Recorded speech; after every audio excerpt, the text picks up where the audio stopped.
With lots of prayers, thoughts, and guidance, I have decided that I will be declaring and entering the 2020 NFL Draft. Miami Dolphins select Tua.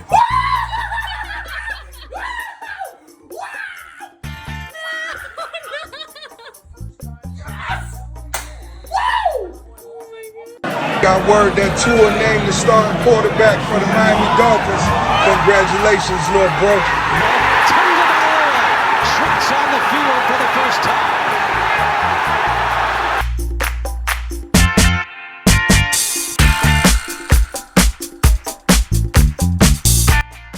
We've done it, Dolphins fans. We're finally here, and it is finally time for Tua Tagovailoa to take over at quarterback for the Miami Dolphins. This week's episode of eMiami is going to go over some of the ratings changes from week 6 to 7, but also we're going to see what the season would have been like if Tua Tagovailoa had started all the way from week 1. Tua has been named the starting quarterback, and I'm sure we're all super excited. I know for a fact that I am. I'm so excited, in fact, that after he was announced as starting quarterback, I bought my tickets immediately for the Dolphins versus Ram games at Hard Rock Stadium on November 1st. I'm going to be there. I'm super excited to see it in person, and I really do hope he delivers a victory, as I believe he can. But it's going to be interesting watching him play against that Rams defense that has some stars. A lot of random players who aren't very good, but those two stars in Jalen Ramsey and Aaron Donald are definitely going to cause problems. But before we go deeper into Tua Tagovailoa, the first thing I want to go over with you guys is the Madden Ratings changes from week 6 to 7 for the Miami Dolphins. From week 6 to 7, we only had 4 players see their ratings adjusted, and all of them were on the defensive side of the ball. After absolutely thrashing the New York Jets on the defensive side, holding them to 0 points, an accomplishment that hasn't even been yet achieved this season, Xavier Howard, who went up 1 point, Emmanuel Ogbah, who went up 1 point, Bobby McCain, and Eric Rowe also saw their ratings increase by 1 point. Overall, not really too big of a change, and I do expect Xavier Howard to continue to see an uptick in his rating. I don't think he's at the right spot. He's only an 82 overall, but he leads the league in interceptions, is playing very well on his side of the field, sticking with his receivers, forcing bad throws, doing what he has to do, causing turnovers, and yet they only have him at an 82. Byron Jones has had a good season so far. When he's been on the field, he's played well. The targets haven't really been completed. But I don't understand how Byron Jones is sitting at an 88 and Xavier Howard is all the way down at an 82. Actually, if he continues to lead the league in interceptions, probably look to him for him to get around that 88-90 range, because, I mean, when you lead the league in interceptions, you've got to get your respect, right? And you've got to see a higher rating. And I expect Madden to do that with something as showy as interceptions. If we look at overall ratings changes, you'll see that we've had a lot of movement from Myles Gaskin and Solomon Kinley. Both of them have had their overalls increased by a total of 5 points. But then you see Matt Breida and Jordan Howard on the other side of that, both seeing their ratings decrease by a lot. Matt Breida going down 3 points and Jordan Howard going down 5. But the ratings I really want to look at are the offensive line ratings. I think the offensive line has been pretty disrespected so far, not only by Madden, but by the national media. Earlier this week, there was a big discussion on Twitter. You saw 3 yards per carry and ESPN analysts get into it. You saw Jeff Schwartz get into it with Chris Kaufman. Basically, what the national media was saying is that we have a terrible offensive line, and that simply is not true. I don't think that these people are dumb, and I think they're very good at their jobs, and they know what they're talking about most of the time. I think in this case, when it comes to the Miami Dolphins offensive line, I have to disagree with them. I think the offensive line isn't terrific. They're not blowing anyone out of the water, but they're playing very well, and they're helping keep the sack numbers down, and they've been one of the better offensive lines we've had in a while. And the best part of it is we have 2 rookies on the line at all times. At the beginning of the season, we had Austin Jackson at left tackle and Solomon Kinley at right guard. Austin Jackson got hurt, but now you have Solomon Kinley at right guard and Robert Hunt at right tackle. So your whole right side of the line is rookies. And I expect when that Austin Jackson comes back, he's going to get back to playing left tackle because you want to continue to see him improve. So at that point, you're probably looking at 3 rookies on the offensive line starting for your team, which just gives them so much room to grow. And they're already playing really well. If you look at their Madden ratings, though, you would think that they're scrubs. Eric Flowers is the highest rated offensive lineman for the Miami Dolphins at a 73 overall. But then you've got Robert Hunt at a 66, Jesse Davis, Solomon Kinley, and Austin Jackson all at a 65. And that simply does not make sense to me. How is Austin Jackson a 65 when he was drafted in the first round, and Robert Hunt, who's only played 2 games so far this season and didn't even start from game 1, rated 1 point overall higher? It just doesn't add up. I think this offensive line needs to finish the season at least rated a 70 to 72 overall for most of these players. But I guess that Madden just listens to the national media and says, well, if they think the offensive line is bad, guess they're no good. I really think they've got to dig deeper. They've got to look at what they're doing and not just rely on PFF stats, who I don't think are doing this Dolphins offensive line any credit. Give them the credit they're due. They've been playing well. They know what they're doing. They're not terrible. And they deserve much higher than the 60 overalls they're getting and deserve more respect than they're getting from the national media. Now that the Madden ratings are out of the way, we're going to go ahead and look at what this season would have been like if Tua Tagovailoa had started from week 1 based on Madden.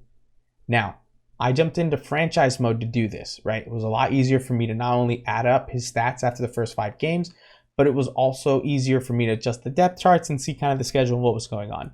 One thing to note here is I did not simulate the Week 6 game against the New York Jets because the Madden schedule for the franchise mode has not been updated with the latest Dolphins schedule.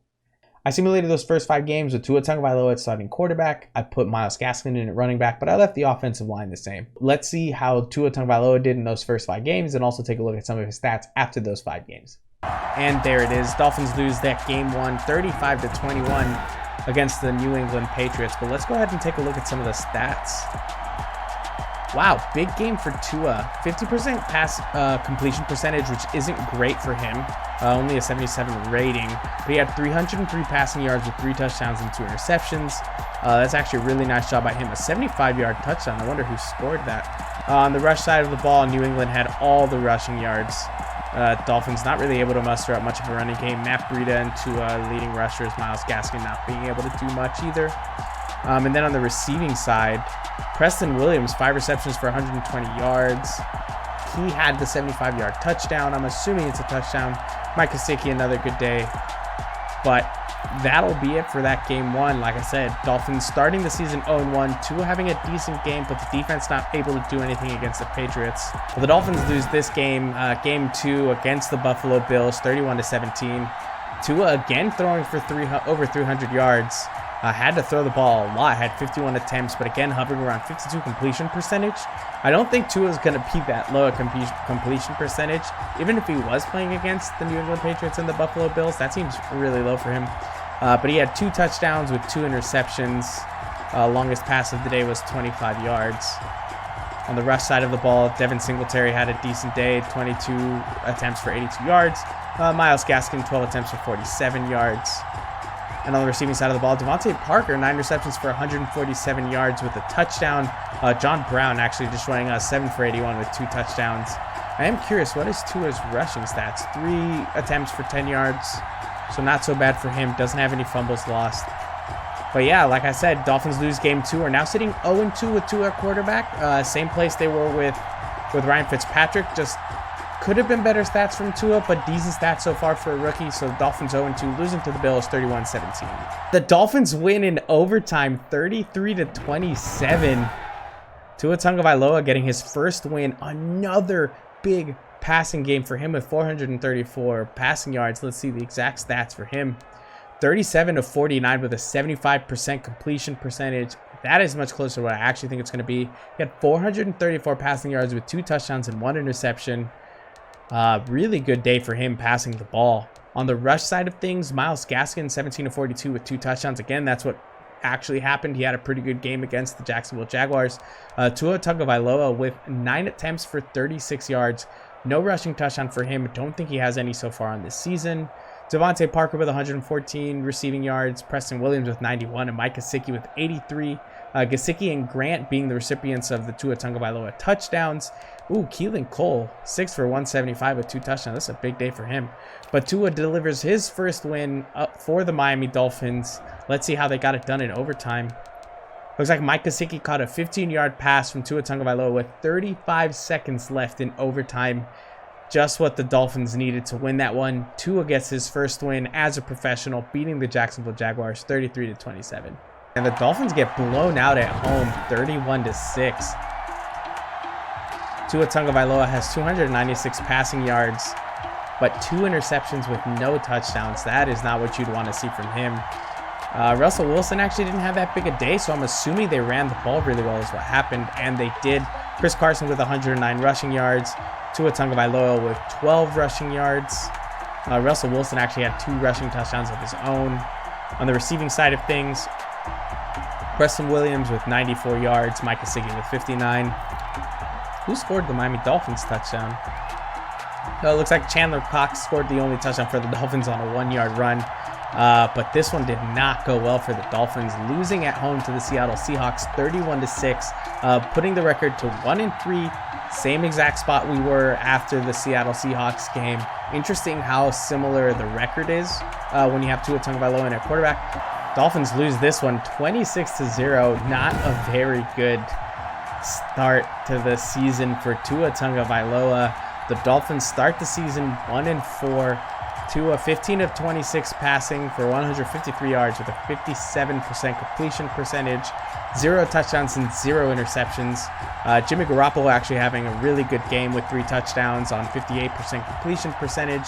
He was hurt when we played them, but I'm running the simulations as if he was healthy. That shouldn't really affect our offense too much, and Tua's not playing super well. Looks like Raheem Mostert and Tevin Coleman were able to run the ball pretty efficiently against the Dolphins. Tua Tagovailoa only had 1 rush for 6 yards. On the receiving side of things, don't know why Albert Wilson's here. Matt Breida is our leading receiver with Devontae Parker much lower.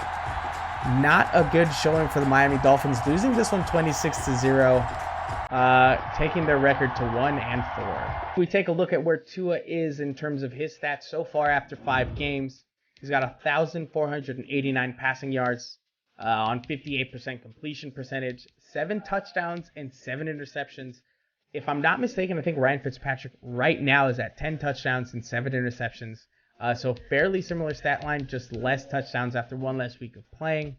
Not really the start you'd hope to see from Tua Tagovailoa. Not sure what's going on there. I'm pretty sure it's just Madden ratings are just treating him really poorly, and he's probably missing some passes that he shouldn't. But on the rush side of the ball, Tua Tagovailoa is our second leading rusher with 21 attempts, 74 rush yards with 3.5 yards per carry. Actually, the leading yards per carry on the team. He has not yet scored a rushing touchdown, but I'm assuming that would happen at some point during the season, and I look forward to that happening here as we move forward over the next couple of weeks, over the next 10 weeks, really. But yeah, like I said, Tua Tagovailoa not having really the start that we were looking for. The Miami Dolphins are 1-4. Not really the start to the season that we would have expected, with Tua starting at quarterback. The Dolphins over the first 5 games went 1-4 and actually got blown out in their last 2 games against San Francisco and Seattle, with the offense not really able to move the ball much. Interestingly enough, though, Tua Tagovailoa had a really similar stat line to Ryan Fitzpatrick after those 5 games. Tua had 7 touchdowns to 7 interceptions, and if I remember correctly, I think that Ryan Fitzpatrick, after those first 5 games, had 7 touchdowns to 6 interceptions. Really close there. The offense was able to move some, and Tua actually threw for a lot of yards, but we weren't able to get as many wins as we had when we had Ryan Fitzpatrick at quarterback, as Fitzpatrick led us to a 2-3 record after those first 5 games, and Tua Tagovailoa only led us to a 1-4 record. When it comes to expectations for Tua for these next 10 games, my biggest expectations for Tua Tagovailoa is for him to not be so careless with the football. One thing that he did really well at Alabama is not throw a lot of interceptions.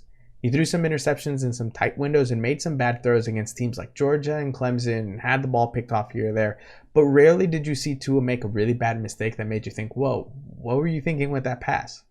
Drew Brees is a quarterback that Tua often gets compared to. I think a lot of it has to do with size, but also a lot of it has to do with their accuracy. Drew Brees is an incredibly accurate quarterback, and Tua Tagovailoa is also an incredibly accurate quarterback. So my expectations for Tua for these last couple games is to have a similar set of stats to what Drew Brees had in his first season at San Diego as a full-time starter. Drew Brees, in those first 16 games as a starting quarterback for the San Diego Chargers, actually had a 61% completion percentage, which is pretty good for a rookie. He also had 17 touchdowns to 16 interceptions. He threw for a total of 3,284 yards and led the Chargers to an 8-8 record. I expect Tua to be somewhere around there. The only difference that I would really say is I think Tua is going to have a lot less interceptions. Let's say over the last 10 games, Tua throws maybe 18 touchdowns to about 9 to 8 interceptions over those games. I think a lot of those interceptions are going to come early. When he's not really sure about the speed of the game, he's still trying to get used to it, but I do expect him to produce on the touchdown side of the ball. I do expect him to produce in the red zone, and I think one thing we really got to watch out for is the use of his legs. Tua's a good quarterback. He's mobile. He knows how to move with the ball. I expect maybe 2 to 3 rushing touchdowns from him between now and the end of the season. And I do think that Tua gives us the best chance to win. With all that being said, I am very excited about the rest of this Dolphins season with Tua at quarterback.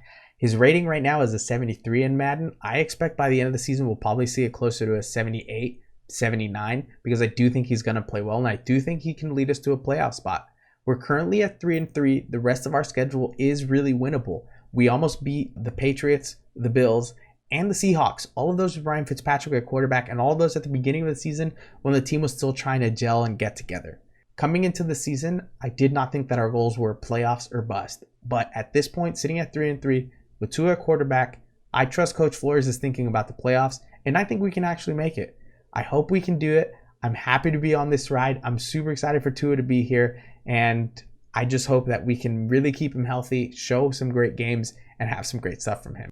All that being said, be on the lookout next week as myself and Kai-Chen Chisholm, as well as some other contributors from the 5 Reasons Sports Network possibly, are going to go over some of the ratings for different teams here in South Florida. We're going to look at the Heat ratings on NBA 2K21. As we saw, Jimmy Butler's rating already came out, and he's at a 93. We don't have the rest of the team yet, but we're going to dissect those once they come out. You've also got NHL 21 that came out, so we're going to look at some of the Florida Panthers ratings. You've got FIFA 21 with the MLS teams, including Inter Miami, so we're going to dissect those ratings. I know that Blaise Matuidi and Gonzalo Higuain are kind of a higher rated players, but as always, thank you guys so much for watching eMiami. Next week, we're going to have a simulation of the Dolphins game versus the Los Angeles Rams with Tua starting quarterback. We're going to dissect that, talk about some keys to victory. Like I said, I'm super excited because I'm going to get to go to Tua's first game against the Los Angeles Rams at Hard Rock Stadium. Hopefully, I'm going to be able to vlog that experience, kind of show you guys what the stadium is like now with all the new COVID restrictions, vlog my experience as a Tua fan there at the game, and just kind of show you the way everybody's feeding off of each other. Thank you guys so much for watching the video. Always keep it locked in here on the 5 Reasons Sports Network. Don't forget to drop me a follow on Instagram, Twitch, or Twitter. I'm super happy to be here as part of the 5 Reasons Sports Network. This has been a really great passion project for me doing these eMiami videos. So thank you guys so much for watching. Thank you for contributing. Like, comment, let us know what you think. And as always, go Dolphins.